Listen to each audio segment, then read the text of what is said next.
मानवाधिकार वो अधिकार हैं जो किसी व्यक्ति को उसके जन्म के साथ ही मिलते हैं। अगर दूसरे शब्दों में कहा जाए तो किसी व्यक्ति के जीवन, स्वतंत्रता, समानता और प्रतिष्ठा के अधिकारों को ही हम मानवाधिकार कह सकते हैं। इसी संबंध में सन 1948 में संयुक्त राष्ट्र ने एक घोषणा पत्र जारी किया था। प्रसिद्ध दार्शनिक सर जॉन लॉक अपनी किताब द टू ट्रेटीज ऑन गवर्नमेंट में ऐसे ही प्राकृतिक सिद्धांतों के बारे में बात करते हैं जिन्हें आज हम मानवाधिकार के रूप में जानते हैं। नमस्कार, मेरा नाम है आंचल प्रवीण और आज विश्व मानवाधिकार दिवस यानी कि वर्ल्ड ह्यूमन राइट्स डे के इस अवसर पर द कम्युनिकेटर्स की इस विशेष प्रस्तुति में आप सभी का स्वागत है। आज इस विषय पर बात करने के लिए हमारे साथ पत्रकारिता एवं जनसंचार विभाग, Lucknow public college of professional studies के विभाग अध्यक्ष डॉक्टर नीरज सिंह मौजूद है। आपका स्वागत है सर। नमस्कार, शुक्रिया आंचल। सर, जैसा कि हम सभी जानते हैं कि मानवाधिकार क्यों जरूरी है या इनकी क्या आवश्यकता हुई, या विशेष तौर पर 10 दिसंबर को हम मानवाधिकार दिवस ही क्यों मनाते हैं। पर 1948 में जब संयुक्त राष्ट्र ने ये घोषणा पत्र जारी किया जिसमें भारत के अलावा 47 अन्य देश भी शामिल थे, यानी कि उस चार्टर में कुल 48 देशों ने हस्ताक्षर किए, उसके बाद भी भारत में एक मानवाधिकार संगठन आने में, जिसको हम NHRC कहते हैं, राष्ट्रीय मानवाधिकार आयोग को आने में 45 साल लग गए। 1993 में NHRC का गठन हुआ, NHRC आई हमारे बीच में। तो आपसे मैं ये जानना चाहती हूँ सर कि ये इतना लंबा समय कैसे लगा।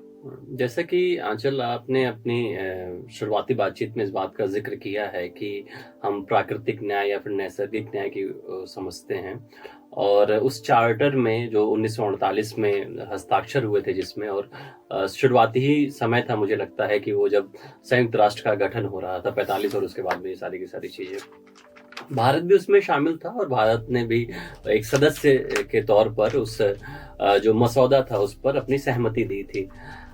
मुझे अगर आप इस सिर्फ कमीशन के तौर पे या फिर किसी संगठन के तौर पे अगर किसी चीज को बनाने की बात कहें तो हम बिल्कुल इस बात को स्वीकार करते हैं कि हमें वहां तक पहुंचने में 4 दशक से ज्यादा का समय लग गया। लेकिन ऐसा नहीं है कि हमारे देश में मानवाधिकार या फिर जो मौलिक अधिकार हैं उनको लेके कोई काम नहीं हो रहा था। अगर आप अपने संविधान को देखते हैं और उस संविधान की अगर प्रस्तावना पे भी जाते हैं तो वहां पर हम समानता और न्याय, इन सारी चीजों की बात करते हैं जो मूलभूत एक सिद्धांत है मानवाधिकार को लेके या फिर मौलिक अधिकारों को लेके।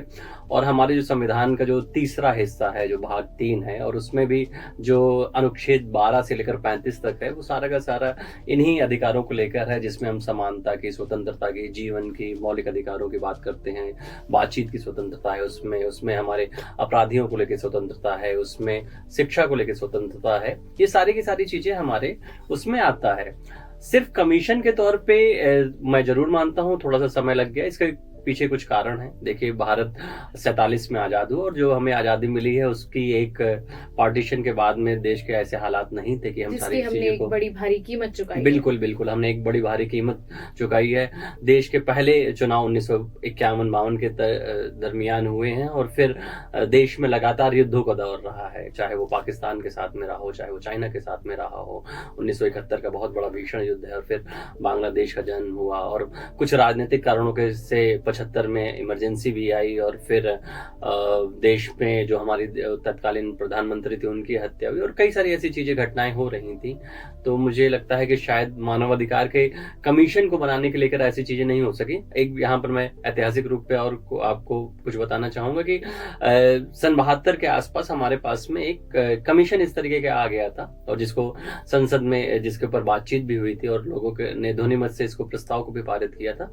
लेकिन जो मसौदा था, वो मसौदा मूर्ति रूप को आने में जरूर मुझे लगता है कि 1992-93 का समय हो गया, और थोड़ा सा लंबा, थोड़ा सा ज्यादा हो गया। लेकिन भारत इस दिशा में लगातार काम कर रहा है, कर भी रहा था और आगे भी करेगा।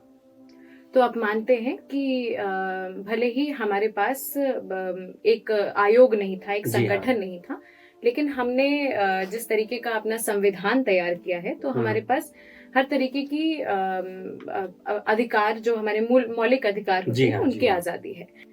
सर, मेरा दूसरा प्रश्न आपसे ये है कि वर्ल्ड ह्यूमन राइट्स डे, या जो आज दिवस हम जो मना रहे हैं, विश्व मानवाधिकार दिवस, हर वर्ष इन दिवसों के लिए एक थीम रखा जाता है। तो इस वर्ष इस दिवस की एक थीम है स्वतंत्रता, समानता और न्याय सभी के लिए, जिसमें हम freedom, equality and justice for all की बात करते हैं। लेकिन वर्तमान वैश्विक परिवेश को देखें, या हम भारत में ही देखें, तो क्या आपको ऐसा नहीं लगता कि ये थीम सिर्फ एक यूटोपियन टर्म बन के रह गया है? अच्छा जी, ये सवाल आपका बहुत महत्वपूर्ण है, और मुझे लगता है कि उतना ही महत्वपूर्ण है जितना इस वर्ष मानवाधिकार दिवस की थीम है। देखिए, पूरा विश्व जिस तरीके के हालातों का सामना कर रहा हो, चाहे वो स्वतंत्रता की बात हो, इक्वालिटी की बात हो, या फिर न्याय की बात हो, पूरा विश्व इन चीज़ों से जूझ रहा है। और अगर हम किन्हीं चीज़ों की, इन परिस्थितियों का सामना कर रहे हैं, तो हमें लगता है कि हमें संकल्प लेकर इन विषयों पर या फिर इन ऊंचाइयों पर पहुंचने की आवश्यकता है, जहां पर हम पूरे विश्व को न्याय दिला सकें, जहां पर हम पूरे विश्व को समानता का एक स्तर है वो प्राप्त करा सकें, और हर किसी को स्वतंत्रता मिल सके, चाहे विश्व का वो यूरोपियन हिस्सा हो, या फिर चाहे आपका मध्य पूर्व का जो हिस्सा है, जहां पर लगातार हमें युद्ध की खबरें देखने को मिल रही हैं, या फिर साउथ ईस्ट एशिया का भी जो कई सारा हिस्सा है, या फिर आपने अपने प्रश्न में जैसे कहा कि भारत में भी ये स्थितियां हैं। तो मुझे लगता है कि हाँ, बिल्कुल ये मांग है, this is the demand for time, कि हमें इन सारी चीज़ों पे काम करने की आवश्यकता है। तो अगर विश्व मानवाधिकार संगठन ने इस बात को लेकर अगर कहा है कि नहीं, हमें स्वतंत्रता के ऊपर काम करने की आवश्यकता है, तो बिल्कुल वो इस बात को मान रहे हैं कि कहीं पर स्वतंत्रता का हनन हो रहा है, कहीं पर अन्याय हो रहा है। इसीलिए हमने इस थीम को लिया है कि हमें आस पास मिलकर एक कलेक्टिव वे में कुछ ऐसा काम करना है कि जिसमें हम सभी के लिए न्याय दे सकें। और अगर हम किसी बात का संकल्प लेंगे, तभी हम वहां तक पहुंच सकते हैं, मुझे लगता है। तो इसमें हमें लग रहा है कि हमें एक संगठन के तौर पर तो ये काम करना ही होगा, व्यक्तिगत तौर पर भी हमें ये पर जो पर्सनल इनिशिएटिव्स हैं उनके बारे में भी बहुत सारी बात करनी पड़ेगी। जी, बिल्कुल सही बात आपने कही है कि जैसे कि हम जब भी स्वतंत्रता की बात करते हैं, और या फिर जब भी हम न्याय की बात करते हैं, सिर्फ आप एक किसी संगठन के चार्टर के तौर पे या फिर किसी संगठन के उद्देश्यों की लाइनों में इसको नहीं खोज सकते हैं। अंततोगत्वा एक मनुष्य के तौर पे हमें इस पे काम करने पड़ेगा, और इसीलिए शायद हम इसको मानवाधिकार का नाम देते हैं, कि मानव के जो अधिकार हैं, और फिर मानव के ही द्वारा अगर आप उस पे काम करेंगे तभी संभव हो पाएगा। सिर्फ कुछ किताबों में लिख देना, कुछ चैप्टर्स में पढ़ लेने से नहीं होगा चीजें। आपको व्यक्तिगत स्तर पे काम करने की आवश्यकता होगी, बिल्कुल होगी। बिल्कुल सही। आपके साथ ये वार्ता करते हुए काफी सारी चीजें सामने आ रही हैं, जिससे मालूम चल रहा है कि हमें किस तरीके से, जैसे हमारे संविधान में भी जो चीजें मेंशन है कि हमें इंडिविजुअली कैसे काम करना है, तो वास्तविक तौर पर संगठन के तौर पर या किसी डॉक्यूमेंट में हम सिर्फ अधिकारों की बात नहीं कर सकते, हमें हर किसी को एक इंडिविजुअल। इसी बात में मैं एक बात और भी जोड़ते हुए वहीं पे ही आ रहा हूँ। जैसे कि हमारा जो संवैधानिक ढांचा है, तो वहां पर अगर आप आए तो देखते हैं कि भाग 4 है, जिसके जस्ट पहले भाग 3 है, जहां पर हमने अपने इससे पहले वाले उत्तर में मैंने बताया था कि कैसे कहाँ पर मौलिक अधिकारों की बात है। फिर भाग 4 आता है, 4A आता है, जहां पर आप DPSP directive principle of state policies की बात होती है, और फिर वहीं पर ही लिखा भी गया है कि ये कुछ मूल कर्तव्य भी हैं। तो उन मूल कर्तव्यों में ये लिखा गया है कि ना, कि जो प्रत्येक भारतीय है उसको जो बाकी के लोग हैं उनके साथ में एक बंधुत्व का एक रिश्ता रखना चाहिए, या फिर जो आपके जो राष्ट्रीय महत्व की चीजें हैं उनके साथ में आप कैसे काम करेंगे, या फिर समाज में किस तरीके का आपका कृत्य होना चाहिए कि जहां पर एक बंधुत्व आ सके, जहां पर आप न्याय कर सकें। तो मुझे लगता है कि हमारे संविधान में उन सारी की सारी चीजों को परिलक्षित करने की कोशिश की गई है, जिनकी हमने एक धारणात्मक रूप से मानवाधिकार में बात की है। और जाहिर तौर पर अधिकार और कर्तव्य, ये एक सिक्के के दो पहलू हैं, जिन्हें हम बिल्कुल भी अलग नहीं कर सकते। जी हाँ। सर, यहाँ पर मेरे पास कुछ आंकड़े हैं, NHRC के आंकड़े हैं। बीते 5 सालों में, यानी 2017 में 82,006 केसेस, 2018 में 85,950 केसेस, 2019 में 76,000 585 केसेस, 2020 में 75,064 और 2021 में 1,06,022 शिकायतें जो हैं वो NHRC में दर्ज कराई गई। वित्तीय वर्ष 2022-23 में मई तक 16,523 शिकायतें थी हमारे पास। जी हाँ। और अभी तक पुरानी और सब मिला करके कुल 17,043 मामलों का ही निपटारा हो पाया है और अभी हजारों के संख्या में ये मामले लंबित पड़े हैं। तो ऐसे में हम जिस न्याय समानता की बात कर रहे हैं, स्वतंत्रता की बात कर रहे हैं, वो हम कैसे दिला पाएंगे जब हमारे पास इतने लंबे, इतने सारे केसेस पेंडिंग पड़े हुए हैं। हाँ, यहाँ पर मैं तकनीकी रूप से आपसे एक बात को कहना चाहूंगा। देखिए, जो राष्ट्रीय मानवाधिकार संगठन है हमारा, जो आयोग के तौर पे काम करता है, वो क्वासी जुडिशियल एक जिसको कहा जाए कि एक संस्था है जहाँ पर वो न्याय देता है, जहाँ पर उसके पास में मामले आते हैं, फिर उसके बाद उन शिकायतों का निस्तारण करता है। ऐसा नहीं है कि जैसे कि NHRC नहीं था तो उससे पहले ये सब मामले नहीं आते थे या फिर इन सारी चीजों के ऊपर कोई काम नहीं हो पाता था। मैं पहले भी कह चुका हूं कि अगर कोई ऐसी शिकायत है, अगर आपके जो मौलिक अधिकारों का हनन हो रहा है या फिर एक इंडिविजुअल के तौर पे अगर कोई इस तरीके की शिकायत है, तो हमारे यहाँ जो कोर्ट्स का सिस्टम है, जो हमारे यहाँ जो न्यायालय है, चाहे वो उच्चतम न्यायालय हो या फिर उच्च न्यायालय हो, वहां पर इन सारी चीजों के, इन केसेस को देखा जाता है और फिर उनसे संबंधित जो भी न्याय होते हैं वो किए जाते हैं, जो भी केसेस रहते हैं। सिर्फ अगर NHRC की बात की जाए तो ये जरूर मैं मानूंगा कि जो लंबित जो केसेस हैं उनकी संख्या ज्यादा है। लेकिन यहाँ पर एक बात को और भी मैं जोड़ना चाहूंगा कि आप देख रहे हैं लगातार उन केस शिकायतों की संख्या बढ़ रही है। मेरा व्यक्तिगत तौर पर इस चीज का मानना है कि नहीं कुछ तो कम से कम लोग इस चीज की शिकायत तो कर रहे हैं। मुझे ये लगता है कि ये पहला स्टेप है कि जहां पर हम जो हमारे उद्देश्य हैं, जिनको हमें अचीव करना है, उसकी तरफ हम बढ़ रहे हैं।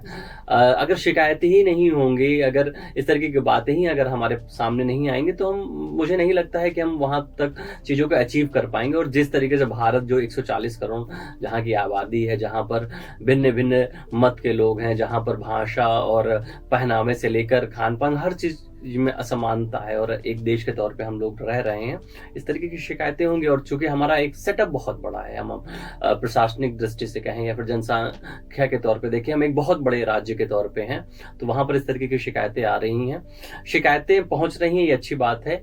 और अगर शिकायतों का निस्तारण हो सकेगा तो वो और भी अच्छी बात होगी। मैं इस चीज को ऐसे देखता हूं। बात है। सर, अभी आपने इस प्रश्न के उत्तर में एक टर्म बोला जिसमें आपने काशी जुडिशरी के बारे में बात करी। जी हाँ, जी हाँ। थोड़ा सा आप उसको सरल शब्दों में समझाने की प्रयास करें। जैसे कुछ संस्थाएं ऐसी रहती हैं जो पूर्ण रूप से मीन्स जो जिनके पास में अधिकार तो होता है कि वो आपको कोई न्याय दे सकती हैं, लेकिन वो पूरी तौर से न्यायालय नहीं होते हैं। मीन्स आप ये समझ लीजिए कि आप उनके पास में कुछ सीमित अधिकार रहते हैं कि जिसमें वो आपके उन विवादों को सुलझाते हैं। अगर उस विवादों से संबंधित अगर कोई अपील है तो आप न्यायालय में जा सकते हैं। ये भी एक न्यायालय की ही व्यवस्था है, जहां पर जैसे कि देखिए, हम अब इससे पहले भी बात कर रहे थे कि भारत एक बहुत बड़ा सेटअप है जहां पर 140 करोड़ है। तो हम ये कोशिश करते हैं कि कुछ ऐसे मामले हैं जो हमने किसी दूसरी एक सेटअप बना के रखा, हमने एक आयोग बना के रखा, एक कमीशन बना के रखा है। वहां पर कोई व्यक्ति गया है, उसकी अगर कोई शिकायत है, उसने वहां पर बात की है और अगर वो चीजों को सुलझा लिया जा रहा है तो कम से कम वो एक वाद विवाद तो कम हुआ न्यायालय के बोझ से। तो इसीलिए हमने इन चीजों की कोशिश की है कि इस तरीके के सेटअप रहें जहां पर लोग अपनी शिकायतों का निस्तारण कर सकें। अगर वहां पर भी नहीं होता तो फिर हम न्यायालय का तो दरवाजा खटखटाएंगे ही। जी। सर, मेरा सवाल है आपसे कि व्यक्तिगत स्तर पर हम किस प्रकार से मानवाधिकारों का संरक्षण कर सकते हैं? बिल्कुल, सबसे महत्वपूर्ण बात मुझे लगता है कि यही है कि देखिए, हर इंडिविजुअल, चाहे वो परिवार में, जैसे कि हमने कहा ना, सामाजिक स्तर पे हम लोग रहते हैं तो एक परिवार एक छोटी सी इकाई होती है, वहां पर आप एक परिवार के तौर पे मौजूद हैं। तो उन परिवार के तौर पे अगर आप देखेंगे, आपके घर में आपके बुजुर्ग माता पिता हैं, वहां पर महिलाएं होंगी, बच्चे होंगे, सबकी अपने अपने अधिकार हैं। एक इंडिविजुअल के तौर पे अगर आपको ये लगता है कि उन अधिकारों का सही से संरक्षण होना चाहिए, आप उन अधिकारों का संरक्षण करिए। उन्हें जो अधिकार मिलने चाहिए, उन के ऊपर काम करिए। और इसमें मुझे नहीं लगता है कि कुछ अलग से आपको करने की आवश्यकता है। आप ये जीवन पद्धति का ये हिस्सा होना चाहिए कि आप अपने अधिकारों में किसी दूसरे के अधिकारों का अतिक्रमण ना करें। ये बिल्कुल उसी तरीके से है कि जब हम सड़क पे चल रहे हैं तो किसी एक लेन में अगर हमें चलने के लिए कहा गया तो हम उसी लेन में चलें। आप चलने के लिए बगल के लेन में तो जा तो सकते हैं, लेकिन आप किसी दूसरी गाड़ी के अधिकार का अतिक्रमण कर लेते हैं। तो जब आपको इस तरीके की प्रॉपर स्पेस मिला है तो आप वहां पर काम कर सकते हैं। एक व्यक्तिगत स्तर पर आप परिवार में हो, आप अपने समाज में हो, आप अपने कार्यस्थल पे हो, तो वहां पर इन सारी की सारी चीजों का ध्यान रखिए और प्रयास करिए कि महिलाओं और बच्चों के लिए विशेष तौर पे आप इन बातों का ध्यान रखें कि उन्हें कहीं पर भी अनकंफर्टेबल ना फील हो सके। आप अगर इस स्थिति में हैं, अगर आप इस पोजीशन में हैं, तो इस बात का पूरा ध्यान रखिए कि कहीं पर भी उनके ये फील ना हो कि वो किसी विशेष लिंग, जाति या धर्म को मान रहे हैं तो उनको कुछ कम अधिकार मिल रहे हैं या फिर उन्हें किसी तरीके से सप्रेस किया जा रहा है। तो हमें लगता है कि हर व्यक्ति अगर इस तरीके से अपने कर्तव्यों को समझ लेगा तो अधिकार अपने आप हर किसी के पास में आ जाएंगे। बिल्कुल बिल्कुल। और इन बातों से ऐसा समझ में आता है कि हमारे जो भी अधिकार हैं उनके लिए जागरूकता होने के साथ साथ हमें ये भी जानकारी होनी चाहिए कि हम अपने अधिकारों को जानने की समय पर जानकर अपने अधिकारों की मांग करने के दौरान हम किसी और के अधिकारों का हनन ना कर रहे हो। किसी भी तरीके के भेदभाव से ऊपर उठकर अगर हम सब एक दूसरे को मानवीय आचरण के तौर पर देखना शुरू करेंगे, अगर हम सब हर किसी को मानव के तौर पर इज्जत देना शुरू करेंगे, जो प्रतिष्ठा, जो स्वतंत्रता, जो सम्मान हम अपने लिए चाहते हैं वो हम अगर हर व्यक्ति को देने की कोशिश करेंगे तो हमें लगता है कि हम मानवाधिकारों का संरक्षण संगठन के तौर पर भी और व्यक्तिगत तौर पर भी कर पाएंगे। धन्यवाद सर, आपने अपना बहुमूल्य समय दिया हमें और काफी अच्छा लगा आपसे बातचीत। बहुत बहुत शुक्रिया आंचल, आपने मुझे इस चर्चा में शामिल किया। धन्यवाद। ऐसे ही जानकारियों के लिए, चर्चाओं के लिए और वीडियोस के लिए बने रहिए द कम्युनिकेटर्स के साथ। धन्यवाद।